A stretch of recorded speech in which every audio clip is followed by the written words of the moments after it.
सावन मास बड़ा मंगलवार, बस एक लौंग और दीपक रातों रात बदल देगा आपकी किस्मत, होगा सभी परेशानियों का अंत। ओम गणेशी महागणेशाय नमः। जय शिव शंकर। राधे राधे दोस्तों, कैसे हैं आप सब। दोस्तों, सावन का पवित्र महीना चल रहा है। सावन माह भगवान भोलेनाथ को समर्पित होता है।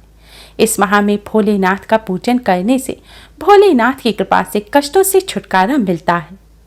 ये तो हम सभी जानते हैं कि सावन माह के सोमवार का विशेष महत्व होता है, क्योंकि सोमवार का दिन भी देवों के देव महादेव को ही समर्पित होता है। लेकिन क्या आप जानते हैं कि सावन माह के मंगलवार को भी बहुत खास माना जाता है, क्योंकि यह दिन हनुमान जी को समर्पित होता है। हनुमान जी भोलेनाथ के 11वें अवतार हैं। इस दिन हनुमान जी का पूजन करने से हनुमान जी अति शीघ्र ही प्रसन्न हो जाते हैं। मान्यताओं के अनुसार सावन महीने में हनुमान जी का पूजन करने से हनुमान जी भी भोलेनाथ की तरह ही अपने भक्तों की हर मुराद पूरी करते हैं। एकादश रुद्र अवतार बजरंगबली को प्रसन्न करने के लिए सावन माह के मंगलवार के दिन बजरंगबली का पूजन अवश्य ही करना चाहिए। दोस्तों, आज की इस वीडियो में हम आपको एक ऐसा उपाय बताने जा रहे हैं जिसे करने से बजरंगबली अति शीघ्र ही प्रसन्न हो जाते हैं और अपने भक्तों पर अपनी कृपा बरसाते हैं। साथ ही भोलेनाथ का भी आशीर्वाद प्राप्त होता है। इस उपाय को करने से बजरंगबली और भोलेनाथ की कृपा से रातों रात किस्मत चमक जाती है। दुर्भाग्य भी सौभाग्य में बदल जाता है और किस्मत साथ देने लगती है।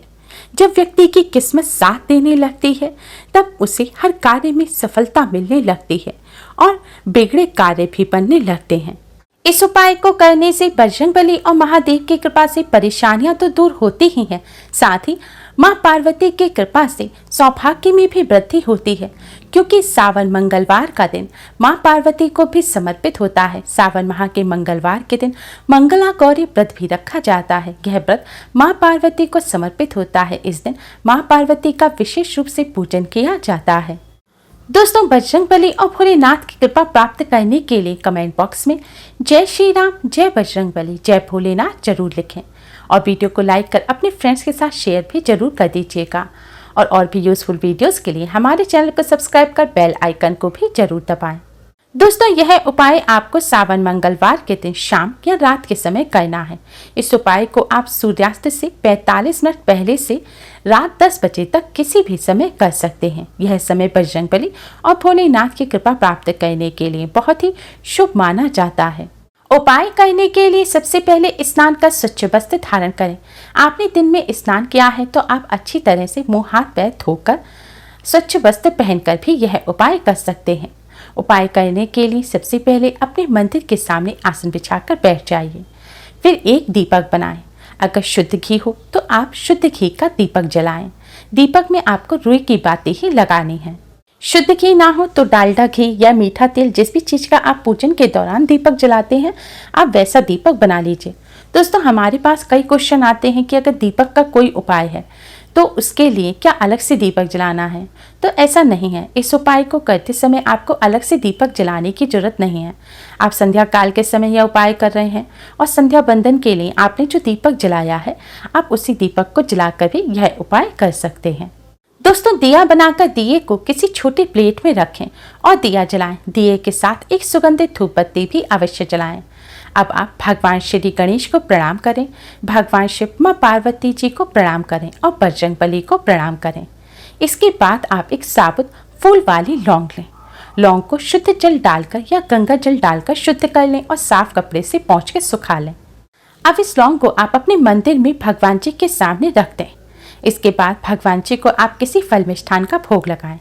हो सके तो आज के दिन बजरंगबली को बूंदी के लड्डू का भोग अवश्य लगाएं, या फिर जो गुलदाना होता है, बड़ी बूंदी जो स्पेशल बजरंगबली के भोग के लिए बनाई जाती है, आप उसका भी भोग लगा सकते हैं।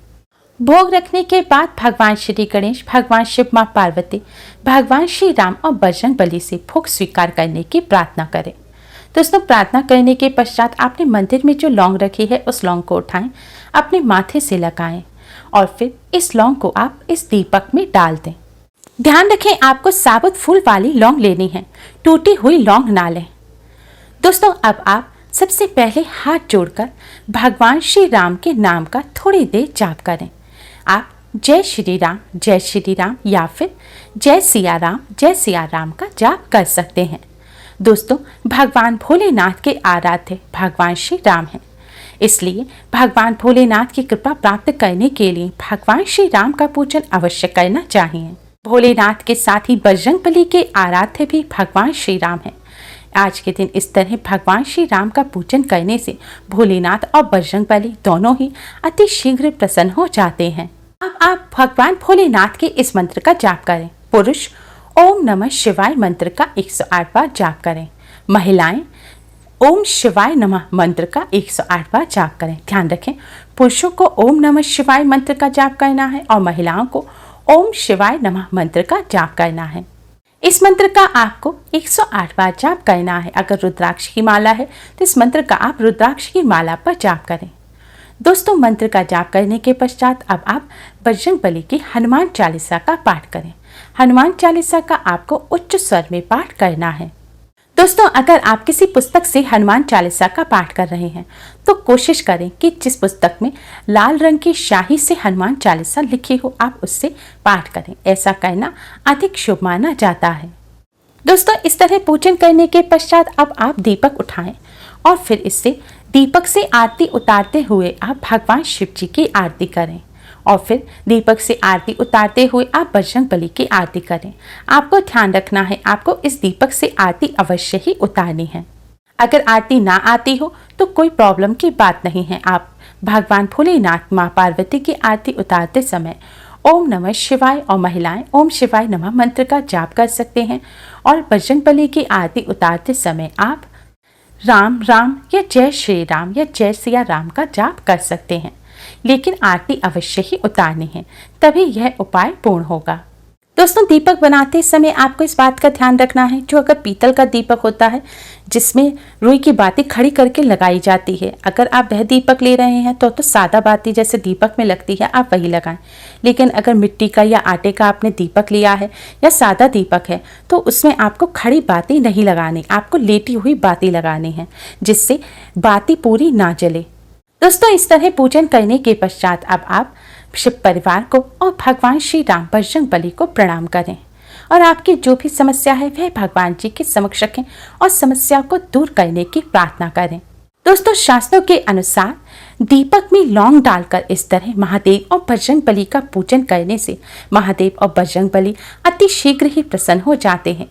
इस तरह पूजन करने से कष्टों से छुटकारा मिलता है, दुखों का नाश हो जाता है। महादेव बजरंगबली की कृपा से जीवन में खुशियां आती हैं और बड़ी से बड़ी परेशानी दूर हो जाती है। बजरंगबली की कृपा से किस्मत साथ देने लग जाती है। जब किस्मत साथ देती है तो हर कार्य बनने लगता है और कार्यों में सफलता मिलती है। दोस्तों, पूजन करने के पश्चात आपने भगवान जी को जो भोग लगाया है उसे प्रसाद के रूप में अपने परिवार सहित ग्रहण करें। अगले दिन सुबह उठकर स्नान आदि करने के पश्चात दीपक में जो लौंग है, इस लौंग को आप किसी पेड़ पौधे के पास मिट्टी खोदकर वहां पर दबा दें या फिर शुद्ध बहते हुए जल का कोई स्रोत हो, कोई बम्बा हो, नहर है तो आप उसमें भी इसको डालकर विसर्जित कर सकते हैं। दोस्तों, सावन मंगलवार के दिन माँ पार्वती का भी विशेष रूप से पूजन किया जाता है। जिन कन्याओं के विवाह में विलंब आ रहा है उन्हें आज के दिन माँ पार्वती को मेहंदी अर्पित करनी चाहिए। आप घोलकर या फिर सूखी मेहंदी भी माँ पार्वती को अर्पित कर सकते हैं और फिर माँ पार्वती के प्रसाद स्वरूप इस मेहंदी को अपने हाथों में लगाएं। ऐसा करने से सुयोग्य वर की प्राप्ति तो होती ही है, साथ ही जल्द विवाह के भी योग बनते हैं। और जो सुहागन स्त्रियां हैं उन्हें इस दिन सुहाग की सामग्री खास तौर पर सिंदूर माँ पार्वती को अर्पित करना चाहिए और फिर पूजन के पश्चात इस सिंदूर को अपने सिंदूर में मिलाकर रख लें और रोजाना इस सिंदूर को अपनी मांग में लगाएं। ऐसा करने से माँ पार्वती की कृपा आप पर सदैव बनी रहेगी और आपको अखंड सौभाग्य की प्राप्ति होगी। दोस्तों, सावन मंगलवार के इस शुभ संयोग पर इन आसान से उपायों को कर इनसे लाभ अवश्य ही प्राप्त करें। उम्मीद है आपको हमारी ये वीडियो पसंद आई होगी। प्लीज़ लाइक कर अपने फ्रेंड्स के साथ शेयर जरूर करें और भी यूजफुल वीडियोस के लिए हमारे चैनल को सब्सक्राइब कर बेल आइकन को जरूर दबाएं और महादेव और बजरंगबली की कृपा प्राप्त करने के लिए कमेंट बॉक्स में जय श्री राम, जय बजरंगबली, जय शिव शंकर जरूर लिखें। Thanks for watching. Radhe Radhe. जय श्री राम।